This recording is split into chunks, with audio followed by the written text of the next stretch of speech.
Hello friends, exam Bihar channel में आपका स्वागत है। आज हम 64वीं बीपीएससी इंटरव्यू की तैयारी के लिए कुछ ज़रूरी पॉइंट होते हैं उस पर हम चर्चा करेंगे, जो देखने में बहुत ही छोटे दिखते हैं मगर ये बहुत ही व्यवहारिक होते हैं। अक्सर लोग इस पे ध्यान नहीं देते हैं और वो अपने सब्जेक्ट पर, अपने ऑप्शनल पर, समसामयिक मुद्दों पर ज़्यादा फोकस कर देते हैं और जब इंटरव्यू का टाइम आता है, इंटरव्यू के 2-3 दिन पहले या इंटरव्यू के दिन, तो इसको लेकर के उन्हें घबराहट होती है, बेचैनी होती है और उनका इंटरव्यू अच्छी तैयारी होने के बावजूद भी अच्छा नहीं जा पाता है। और यही कारण है कि किन्हीं का अच्छे मार्क्स, जैसे कि 100+ भी मार्क्स आते हैं। बीपीएससी के साक्षात्कार में 105 अंक भी मिला हुआ है और कभी किसी को 25, 30, 35 अंक भी मिलता है। तो आखिर ये जो मार्क्स का इतना बड़ा फासला है, उसके पीछे कहीं ना कहीं ये कारण है कि आपके पास नॉलेज तो है, ताकि आपने पीटी पास किया है, मेंस पास किया है और तब जा कर के साक्षात्कार में पहुंचा है। लेकिन इतने कम मार्क्स आने के पीछे है कि आपके पास नॉलेज के अलावा कुछ ऐसे भी चीज़ होते हैं जिसने आपको इंटरव्यू में निगेटिव कर दिया है। तो आज हम ड्रेस, प्रवेश और अभिवादन पे चर्चा करेंगे। हालांकि इसके अलावा भी बहुत से छोटे छोटे पॉइंट हैं, जैसे कि किस प्रकार से अंदर में प्रवेश करने के बाद बैठना है, स्माइलिंग के बारे में, कितना सीरियस होना है, कब होना है, सॉरी कब बोलना है, किस प्रकार के प्रश्नों पे बोला जाता है सॉरी और किस प्रकार के प्रश्नों पे सॉरी नहीं बोलना होता है। तो इस पर हम चर्चा करेंगे बाद में, लेकिन आज हम ड्रेस, प्रवेश और अभिवादन पे चर्चा करेंगे। तो ड्रेस देखिए, पुरुष और महिला पे हम अलग अलग बात करते हैं। पुरुष के लिए सिंपल जो फॉर्मल ड्रेस होता है, जैसे कि वो पैंट शर्ट हुआ, आप बेल्ट लगा सकते हैं, अंडर शूटिंग कर सकते हैं, जूता मोजा। और ड्रेस में आप ज़्यादातर लोग ब्लू पैंट और स्काई कलर का, हल्का स्काई शर्ट पहनते हैं और वो लाइट कलर का होना चाहिए, ज़्यादा डार्कनेस नहीं होना चाहिए। और आप ब्लैक पैंट भी पहन सकते हैं और वाइट शर्ट भी पहन सकते हैं, या हल्का स्काई, फिर आपको क्रीम कलर का भी शर्ट पहन सकते हैं।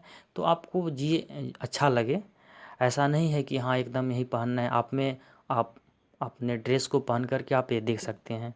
और टाई का भी इस्तेमाल कर सकते हैं। कोट पैंट भी पहनना है तो कोट पैंट भी पहन सकते हैं। ऐसा ज़रूरी नहीं है कि सब लोग कोट पैंट पहन कर ही इंटरव्यू दें, लेकिन अगर आप कोट पैंट पहन लेते हैं, टाई लगा लेते हैं तो थोड़ा अच्छा लुक मिलता है। और महिला उम्मीदवार के लिए वो अपने सलवार सूट का प्रयोग कर सकती है और साड़ी भी पहन सकते हैं। हल्का कलर होना चाहिए, ज़्यादा उस पर डार्क नहीं और ज़्यादा जो रंगीन होते हैं, तड़क भड़क, जिस पे ज़्यादा काम किया होता है, इस प्रकार का साड़ी ये नहीं चलेगा। और हम एक बात और बोलेंगे कि जो लोग, बहुत लोग होते हैं जो अंडर शूटिंग नहीं करते हैं, तो अगर आप नहीं करते हैं तो आप अभी से आदत डालिए। आपके घर में कपड़े हैं, आप उसको पहनिए। और ख़ास करके बहुत से ये भी लोग हैं कि वो हमेशा जूते या मोजे का भी प्रयोग नहीं करते हैं, तो आप जूता मोजा पहनने का आदत डालिए। क्योंकि आपको अब वहाँ इंटरव्यू देने जाना है, प्रशासन में जाना है। आप अगर ऐसा नहीं कर रहे हैं और अचानक उस दिन आप नया ड्रेस अपना सिलवा कर के ला रहे हैं और आप सोच रहे हैं कि हम उसी दिन पहन के जाएंगे, तो आपको उस दिन परेशानी हो सकती है। आपको साक्षात्कार के अंदर जाइएगा तो आपको बार बार, जैसे कि कभी इधर हाथ जाएगा, कभी पैंट पे जाएगा, कभी बेल्ट पे जाएगा, तो आप अपने आप को खुद आराम नहीं महसूस कीजिएगा। तो इससे क्या होगा कि आप परेशान हो जाइएगा और आपका ये निगेटिव भी जा सकता है। तो आप अपने घर में जो भी आपका ड्रेस है आप उसको पहनिए, अंडर शूटिंग करने का आदत डालिए, बेल्ट लगाइए और जूता मोजा पहनने का आदत डालिए। और अपने घर में अगर हो सके तो, अगर आईना है, खास करके अगर बड़ा आईना है तो और अच्छी बात है, आप उस आईने के सामने खड़े होइए, खुद को देखिए और थोड़ा सा आईना से खुद से बात कीजिए। अगर आपके घर में आपके छोटे भाई बहन हो या आसपास में मित्र हों तो उनसे बोलिए कि कुछ हमसे प्रश्न करें, कुछ प्रश्न पूछिए, क्वेश्चन आंसर कीजिए खुद में और अपने आप को उस प्रकार से ढालिए। और बैठने का भी आदत डालिए, आप चेयर पर भी बैठने का आदत डालिए, क्योंकि वहाँ पे चेयर पे बैठ के ही साक्षात्कार देना है। अब हम बात करते हैं कि हाँ, बहुत लोगों ने ये पूछा है कि क्या मेकअप, तो मेकअप वेकअप ज़्यादा करके नहीं जाना है। आपका हेयर स्टाइल एक सिंपल होना चाहिए, ऐसा नहीं कि बहुत बड़ा बड़ा बाल भी नहीं, ज़्यादा छोटा भी नहीं। आप सेविंग कर सकते हैं, सेविंग करके जाइए, अच्छा रहेगा। तो इस प्रकार से छोटे छोटे इस पर आप ध्यान दीजिएगा, अभी से ध्यान देना पड़ेगा। ऐसा नहीं कि हाँ सीधे साक्षात्कार के दिन हम ऐसा करके चले जाएंगे, नहीं, आपको सब्जेक्ट और ऑप्शनल के अलावा इस पर भी ध्यान देना है। और आपको ऐसा नहीं कि हाँ इसके अलावा आप कुछ भी ड्रेस पहन के चले जाएं, ज़्यादा आप में टैलेंट है तो ऐसा नहीं करना है कि हम जीन्स पहन के चले जाएंगे, टी शर्ट पहन के चले जाएंगे। तो इंटरव्यू में आप ध्यान रखिएगा कि उसमें सिर्फ ये नहीं देखा जाता है कि आपसे क्या प्रश्न पूछा जाता है। अगर आप उन सभी प्रश्नों को जवाब दे दिए तो ऐसा नहीं समझिए कि हाँ अगर आपसे 10 प्रश्न पूछा गया और आप सबका जवाब दे दिए तो ऐसा नहीं है कि हर एक प्रश्न 12 अंक का है कि आपको 120 अंक, इस प्रकार से नहीं होता है। आपको इंटरव्यू में ज़्यादा ध्यान फैक्ट्स पे नहीं देना है बल्कि इफ़ेक्ट्स पे देना है। साक्षात्कार फैक्ट का नहीं, इफ़ेक्ट का कमाल है। अब आइए हम बात करते हैं कि किस प्रकार से अंदर में प्रवेश करना है। जब अंदर में आप वहाँ पे जाइएगा तो आपको जब इंटरव्यू के लिए बुलाया जाएगा तो आपको एक वहाँ पे एक स्टाफ होगा, कर्मचारी होगा, आपको वहाँ पर के लेके जाएगा जिस रूम में आपको जाना है, और वो खुद आपका गेट खोलेगा। क्योंकि आप वहाँ पे अधिकारी बनने जा रहे हैं तो इतना तो बात बनती ही है। अगर वो खुद गेट खोल रहा है तो ठीक है, नहीं तो अगर आपको खुलना है तो आपको आराम से धीरे से उसको हल्का पुश करना है। ऐसा नहीं कि एकदम भड़ाक से धड़ाक से खोल के, ऐसा नहीं करना है।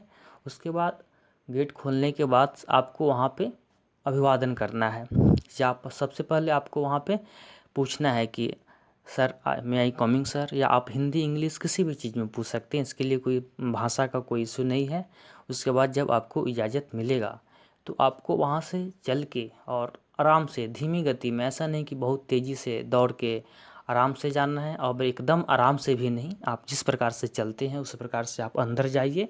और चेयर लगा होता है, आप वहाँ पे जा कर के खड़े होकर के उसके बाद फिर आपको अभिवादन करना है। ऐसा नहीं कि हम वहाँ पे गए चेयर खींचे बैठ गए, ऐसा नहीं करना है। वो आप जब वहाँ पे जाइएगा तो आपको अभिवादन करना होगा।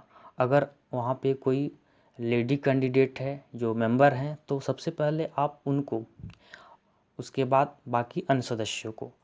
तो उसके लिए आप या तो आप गुड मॉर्निंग का प्रयोग कीजिए, या अगर दोपहर का टाइम है गुड आफ्टरनून, या आप हाथ जोड़ करके भी नमस्कार प्रणाम जो बोलना है आपको, जिसमें अच्छा लगे, आपको जिसमें लगे कि हम अच्छा से बोल सकते हैं तो वो आप उसी प्रकार से कीजिएगा। ऐसा नहीं करना है कि हाँ वहाँ पे मैडम है तो उनको हम गुड मॉर्निंग बोल दिए और बाकी लोग को प्रणाम सर नमस्कार, ऐसा नहीं। हाँ आप एक ही चीज़ का प्रयोग कीजिए। उसके बाद आप को बोला जाएगा बैठने के लिए तो आप चेयर पे बैठिए, और आराम से बैठने के बाद एक बार सबको धन्यवाद बोलिए, थैंक यू बोलिए। फिर उससे आपसे प्रश्न पूछा जाएगा, और प्रश्न पूछा जाएगा तो आपसे आपको ये भी ध्यान देना है कि आपका हैंड मूवमेंट नहीं होना चाहिए। हाँ कभी एक दो बार हल्का हो गया चलेगा, लेकिन ऐसा नहीं कि प्रश्न पूछा जाए तो बार बार हाथ ऐसे वैसे नहीं करना है, और अपने आप को सीधे रखना है। और जिस मेंबर के द्वारा प्रश्न पूछा जाता है आपको उनसे आई कांटेक्ट भी रखना है, साथ ही जवाब देते समय आसपास के जितने भी मेंबर बैठे हैं उनके तरफ भी। और आप अपने शरीर को, अपने मूवमेंट को साइलेंट मोड में बना के रखिएगा, ज़्यादा मूवमेंट नहीं होना चाहिए। ज़्यादातर लोग नीचे पैर को लगते हैं इधर उधर करने, पैर को सीधा रखना है। ऐसा नहीं कि हाँ ज़्यादा फैला करके रखना है, पैर को एक पैर के ऊपर दूसरे को चढ़ा करके भी नहीं रखना है, और सिंपल तरीके से रहना है। और पीछे भी ऐसा नहीं कि चेयर है तो आराम से पीछे बैठ गए, जिस प्रकार से फैल करके बैठा जाता है उस प्रकार से नहीं। तो एक कुछ महत्वपूर्ण चीज़ है जिस पे हमने चर्चा किया कि किस प्रकार के ड्रेस होना चाहिए, प्रवेश किस प्रकार से करना है, अभिवादन किस प्रकार से करना है। और इसके अलावा हम फिर अगले वीडियो में बात करेंगे कि किस प्रकार से अंदर में किस प्रकार के प्रश्नों पे सॉरी बोला जाता है, और किस प्रकार के प्रश्नों पे सॉरी बोलने पे नेगेटिव जाता है, कहाँ पे सॉरी बोलना है। और भी छोटे छोटे पॉइंट पे बात करेंगे कि जब इंटरव्यू ओवर होगा तो किस प्रकार से अंदर आना है। आज के लिए इतना ही। हाँ मैं फिर बोलूँगा कि अगर आप अंडर शूटिंग नहीं कर सकते हैं, अगर आप जूता मोजा नहीं पहनते हैं तो अभी से आर्डर डालिए, और आप अपने घर में आप ड्रेस को पहनिए और थोड़ा देर के लिए बैठिए, चेयर पे बैठने का आर्डर डालिए, और आईना के सामने आप कुछ अपने आप से बात कीजिए या अपने छोटे भाई बहन से बात कीजिए, और अपने आवाज़ को अपने भाषा में थोड़े से संयमता लाइए, सॉरी का प्रयोग करने का, और अपने से बड़ों के साथ किस प्रकार से बात करना है जी लगा करके, इस प्रकार से कुछ अपने आप में आदत डालिए। कुछ अपने भाषा में परिवर्तन कीजिए। तो फ्रेंड्स, हम फिर आपसे अगले वीडियो में मिलते हैं, जिसमें हम इसके अलावा अन्य छोटे छोटे जो पॉइंट्स है उस पर चर्चा करेंगे। अगर आपको अच्छा लगा तो आप कमेंट कीजिएगा। अगर आपको कोई सुझाव भी देना है तो आप सुझाव दे सकते हैं, नीचे कमेंट कर सकते हैं। तो ठीक है फ्रेंड्स, धन्यवाद।